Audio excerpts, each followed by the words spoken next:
মনের ভিতরটা যখন হু হু করে উঠে কাচ্চি খাওয়ার জন্য, আর সেই জন্য কাচ্চি বাড়িতে চলে এসেছি কাচ্চি খাওয়ার জন্য। হুটহাট করে এভাবে কিন্তু খেতে ইচ্ছা করে যে কোনো জিনিস, সেজন্য যে কোনো সময় যে কোনো জায়গায় চলে যায় খাওয়ার জন্য।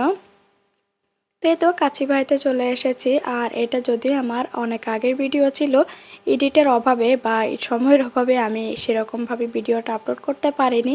তো আজকে একটু সময় পেয়েছি, সেজন্য আপনাদের সাথে শেয়ার করে নিচ্ছি আমার এই ছোট্ট ব্লগ ভিডিওটা।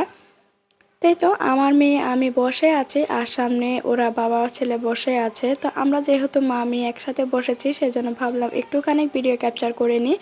আর এটা সোহেলের কাছে মোবাইল দেওয়ার পর ও আমাকে ভিডিও করে দিয়েছে। তো আমিও একটু রং ঢং করে বসলাম, একটু ভাব নিয়ে বসলাম যে কেমন লাগছে আমাকে। আসলে হুটহাট করে যখনই খেতে ইচ্ছা করে বা বলি যে খাবো চলো, অনেক সময় সময়ের অভাবে যেতে পারি না, কিংবা হয়ে ওঠে না আসলে সব সময় সব কিছু বাচ্চাদেরকে মেনটেন করে কিংবা সব দিক মেনটেন করে হয়ে ওঠে না। তো চলে এসেছি, আর প্লেট দিয়ে গিয়েছে। যখনই আমরা অর্ডার করেছিলাম প্লেট দিয়ে গিয়েছে, আর খালি প্লেট নিয়ে বসে আছে। আর আমার মেয়ে এদিকে বলতেছে মা পা ব্যথা করছে, সেজন্য পা উঠে বসলো।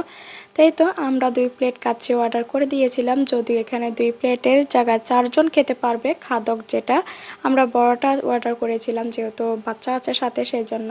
আর একটা বাদাম শরবত, একটা বোরহানি, আর বাচ্চাদের জন্য একটা চাটনি, আর সেই সাথে একটা কোকো নিয়ে এসেছি, স্পিড 7 আপ নিয়ে এসেছি বাচ্চাদের জন্য, যেহেতু ওরা বাদাম শরবত কিংবা বোরহানি খেতে পারবে না, সেজন্য।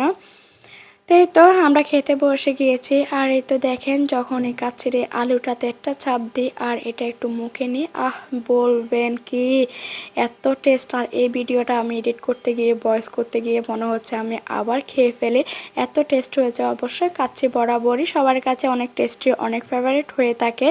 আর এই তো আমি কাচ্চিটা খেয়ে নিচ্ছি, আর মনে হচ্ছে যে আমি এখন আবার গিয়ে খাই, যদি এখন সময় নেয় সে সময় হাতে নিয়ে থাকলে অবশ্যই খেয়ে আসতাম। তো আপনাদের সাথে এতটুখানি শেয়ার করে